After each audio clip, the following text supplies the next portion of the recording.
Good morning, children. Welcome to the English classes. Today, we are dealing with the textbook Flamingo, Prose 3, Deep Water by William O. Douglas. Now, let's get acquainted with the author. William O. Douglas was born in Maine, Minnesota. After graduating with a Bachelor's of Arts in English and Economics, he spent 2 years teaching high school in Yakima. However, he got tired of this and decided to pursue a legal career. He met Franklin D. Roosevelt at Yale and became an advisor and friend to the president. Dear children, you should know about the background of the lesson, and here it goes. The following excerpt is taken from Of Men and Mountains by William O. Douglas.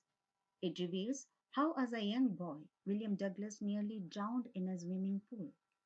In this essay, he talks about his fear of water and thereafter how he finally overcame it.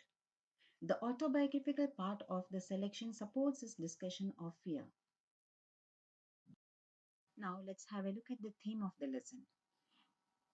It's a real life personal account of the fear experienced by the author William Douglas and the steps he has taken to overcome it. And the subtheme is the psychological analysis of fear. The story tells us how the terrifying moments of the childhood haunt even the adult mind, and the shadow of these frightening experiences continue to lurk in the mind and rob one of all the confidence in his life. It's only through deliberate planning and efforts from our part which can overcome that fear, which otherwise can lead to a lifelong complex situations. For a better and deeper understanding of the lesson, it's divided into two halves. Today we are dealing with the first half, that is from page number 23 to 27. Children, you just go through the vocabulary given, the difficult words and its meaning given in the next two slides too.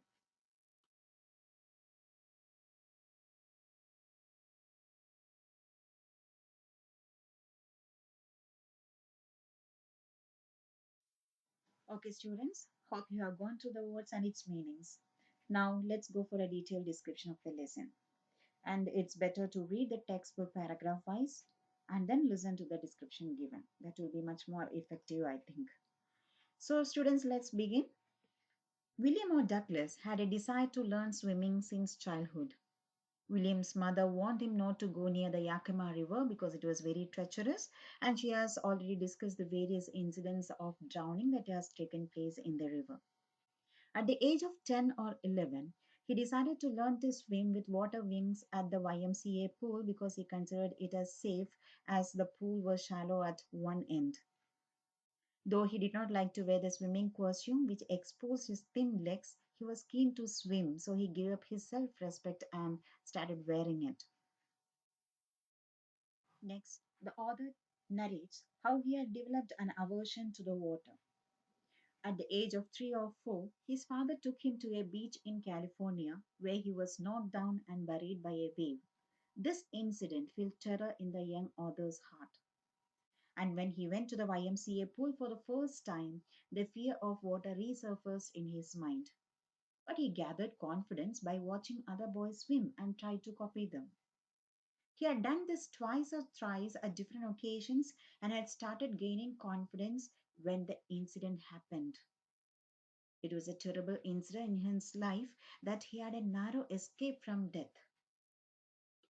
Now let's discuss about the misadventure that occurred in the life of William Douglas. So, children, this is a very important part of the lesson, and you have to read the text thoroughly. And even long answer questions carrying 6 marks are expected from this portion. Okay, let's move on to the misadventure. While sitting alone and waiting for others to come at the YMCA pool, a big boy around 18 years of age who had a well built body with rippling muscles threw Douglas into the deep end of the pool. William landed on the surface of the pool in the same position as he had been sitting in. He was frightened, but he used his intelligence, and on his way down the pool, he planned to push himself up when he reached the bottom. He thought that he would make a big jump to the surface, lie on his back, and swim to the end of the pool.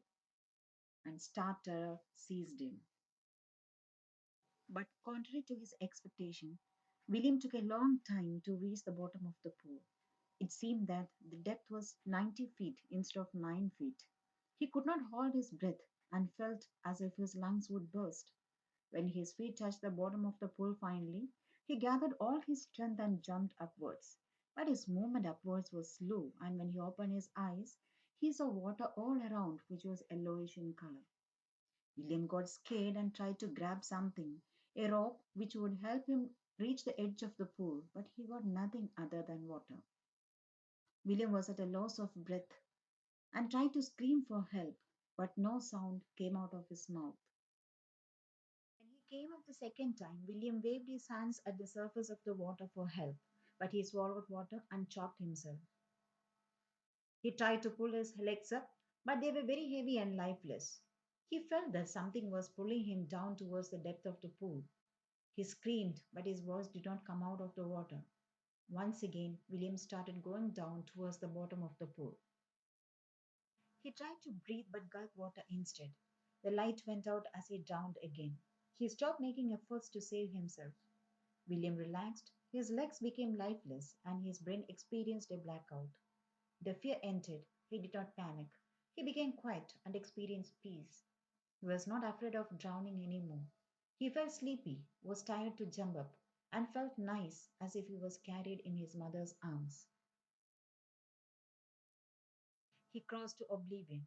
When revived, he found himself vomiting beside the pool. He heard someone scolding the boy who had pushed him into the pool. The voice said that William had almost died, and the boy replied that he was fooling with him. After many hours, William walked home. He felt weak and shivered.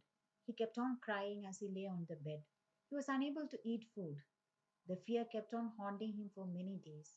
The incident made him physically upset. William did not go back to the pool. He feared water and avoided it whenever he could. In the next three slides, you will find extra questions from the portions that we have covered today. You need to write the answers for these questions in your practice book.